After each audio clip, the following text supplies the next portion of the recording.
The night was black as ink, no moon, no stars, just the roaring Pacific and the smell of diesel fuel. Somewhere off the coast of Guadalcanal, a single American destroyer cut through the waves. Her crew, just over 300 men, stood at their stations, eyes straining into the darkness. They knew the Japanese Navy owned these waters after sunset, but they didn't know that 5 Imperial battleships were already bearing down on them. *5 battleships, *heavy guns, crushing armor, enough firepower to level a city. And they had just cornered one destroyer at point-blank range. When 5 Japanese battleships cornered one destroyer at point-blank, until she fired 24 torpedoes. The S is the story of the USS Johnston *, the men who sailed her, and the most suicidal naval engagement of World War II. A battle where American destroyers charged battleships with nothing but steel, steam, and sheer defiance. What happened next would become legendary, but it very nearly never happened at all. Our story begins in the early morning hours of October 25, 1944. The location: the waters off Samar Island in the central Philippines. But to understand what happened here, we first need to understand the strategic nightmare unfolding across the Pacific. By October 1944, General Douglas MacArthur had returned to the Philippines. The Japanese Empire was bleeding. Their navy, once the terror of the Pacific, had been battered at the Coral Sea, Midway, and the Philippine Sea, but they still had teeth. And they planned to use them. The Japanese threw everything into one desperate gamble, Operation Shogo. Their plan was to lure the American Third Fleet north with decoy carriers. While their main battle force, the center force, smashed through the San Bernardino Strait and fell up on the vulnerable invasion beaches at Light Gulf. Hundreds of ships, thousands of lives. The entire Philippine campaign hung in the balance, but the Americans didn't know the trap was set. On the morning of October 25, Admiral William Halsey took the bait. He raced north with the Third Fleet's fast carriers and battleships, chasing phantom Japanese decoys. In doing so, he left a tiny force behind to guard the invasion beaches. That force was Taffy 3. Taffy 3 was a small escort carrier group. Its mission: provide close air support for troops on light. It was never meant to fight a surface battle. Its carriers, 6 small escort carriers known as baby flattops, were slow and lightly armored. Their aircraft were loaded with bombs for ground support, not torpedoes for ships. And protecting them were just 3 destroyers, and for smaller destroyer escorts, 3 destroyers. Against what was about to appear on the horizon, the largest Japanese battleship ever built, the Yamato 72,000 tons, 9 18-inch guns, each firing shells weighing as much as a small car. Alongside her came 3 more battleships, 8 cruisers, and 11 destroyers. 23 Japanese ships. Taffy 3 had just 13. Among those few American ships was a destroyer named USS Johnston hull number DD557, a Fletcher-Class destroyer.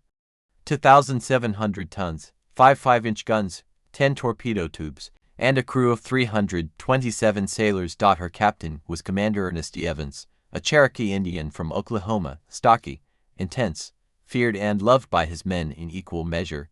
He was the son of a cavalry soldier and a man who had clawed his way up from the enlisted ranks. Evans was no desk strategist, he was a fighter, and on the morning of October 25th, he would need to be at 06 for 5 hours. Visibility broke. Lieutenant Commander Robert Hagan, a pilot from one of Taffy 3's escort carriers, spotted them first. Through a break in the morning haze, he saw pagoda masts, massive hulls, the unmistakable silhouette of Japanese battleships. He keyed his radio.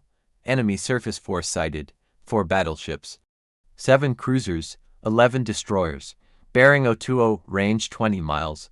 They are coming straight at us. On the bridge of the Johnston Commander Evans heard the report. He didn't flinch. He turned to his helmsman and said 3 words that would echo through naval history: prepare to attack. But think about what he was preparing to do. The Johnston was outgunned, outranged, outarmored. The Japanese battleships carried guns that could fire shells over 20 miles. Evans's 5-inch guns had a maximum range of just 8 miles. Even if he got close enough to shoot, his shells would bounce off battleship armor like pebbles against a castle wall. His only real weapon was the torpedoes, 10 of them, Mark 15 torpedoes. They could hurt a battleship, but to use them, Evans would have to charge into point-blank range inside 10,000 yards, maybe closer. And that meant sailing directly into the teeth of the Japanese fleet. By 07 hours, the Japanese had opened fire. The first shells landed among the American escort carriers. Geysers of water shot hundreds of feet into the air. The carriers began launching every aircraft they had, even if they had no weapons loaded. But Evans wasn't running. At 07:16 hours, he gave the order.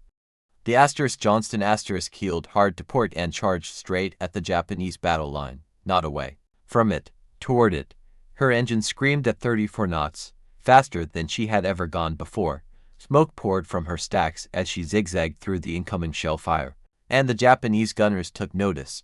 A 14-inch shell from the battleship Congo straddled the Johnston landing just 50 yards off her bow. The concussion rattled every rivet. Another shell slammed into the water only 100 yards astern. The men on deck could feel the heat of the passing projectiles. Lieutenant Robert Hagen, now flying low over the scene, radioed down, "Johnston, you've got to be crazy. There are 5 battleships in that line." Commander Evans replied calmly, "We're on our way." At 07:02 hours, the Johnston fired her first salvo. Not at the battleships, her guns couldn't reach them yet. She targeted the lead Japanese cruiser, the Kumano. 5-inch shells raked her superstructure. Fires broke out along her decks. Then Evans ordered his torpedoes launched, all 10 of them. They streaked through the water at 46 knots. A spread of steel and high explosive aimed at the heart of the Japanese formation. But at this range, the Japanese could see them coming. The Kumano tried to turn. Too late. At 07:06 hours. One torpedo slammed into the Kumano's bow. The explosion ripped away 60 feet of the cruiser's forward hull. She listed heavily, flames pouring from her decks. For a moment, the Japanese line faltered. But now the Johnston was in trouble. The Japanese destroyers and cruisers had her in their sights. Shells began to find their mark. At 07:08 hours. 3 6-inch shells slammed into the Johnston's bridge. Another hit the engine room. Electrical systems died. Steering failed. Commander Evans was blown out of the bridge. Shrapnel tore into his back and legs. He lost 2 fingers on his left hand. But he refused to leave his post. His crew, watching through the smoke and fire, saw him crawl back onto the bridge. Wrapped in a bloody bandage, he grabbed the intercom and barked, "Don't worry, men. We'll get them." They did get them, but not before the battle became a slaughter. By 07 for 5 hours, the Johnston was dying. She had taken 8 major hits. Her aft gun mount was destroyed.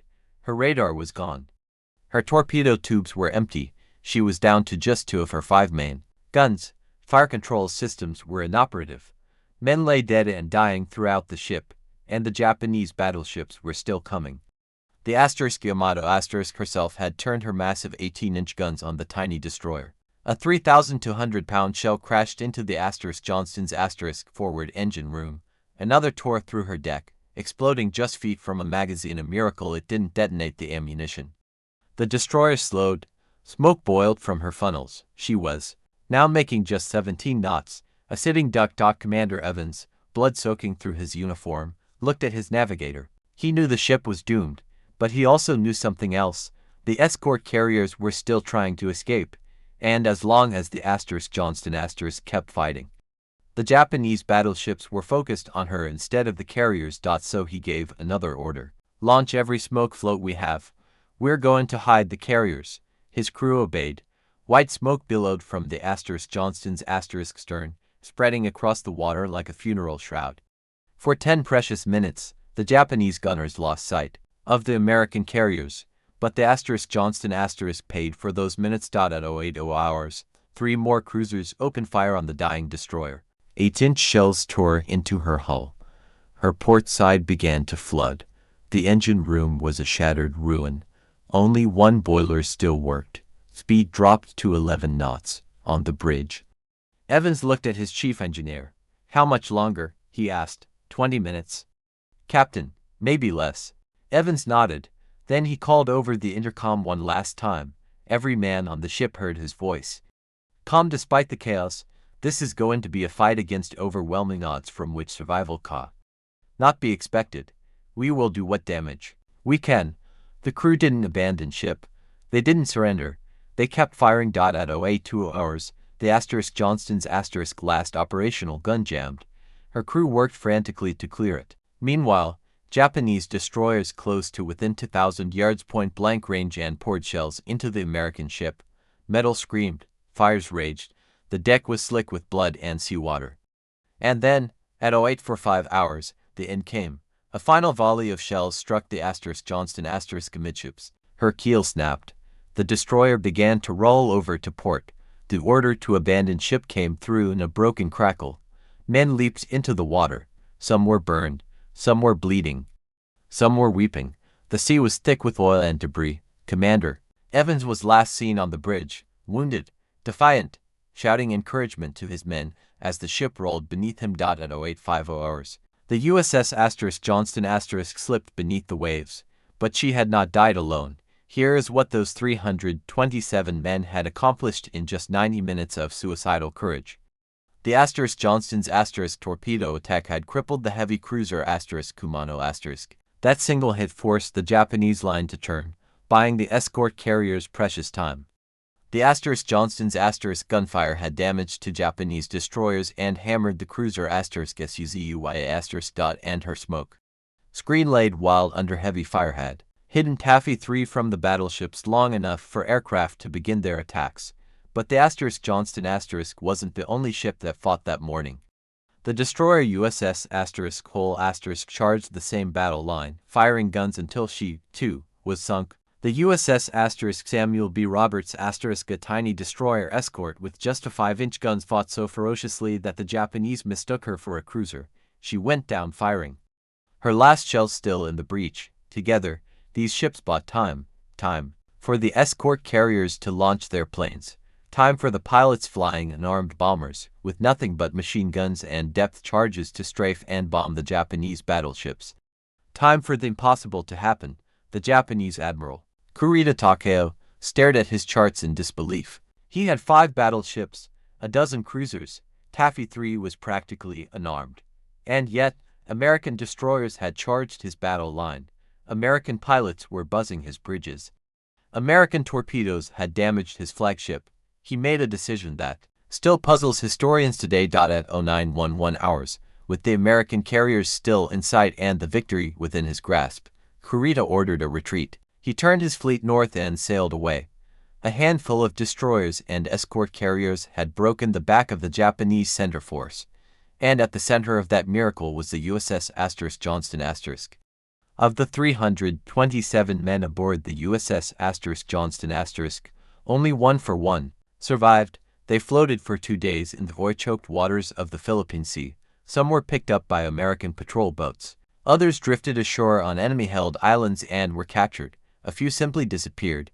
Commander Ernest Evans did not survive. His body was never found, but his legacy was. For his actions on that October morning, Commander Evans was posthumously awarded the Medal of Honor.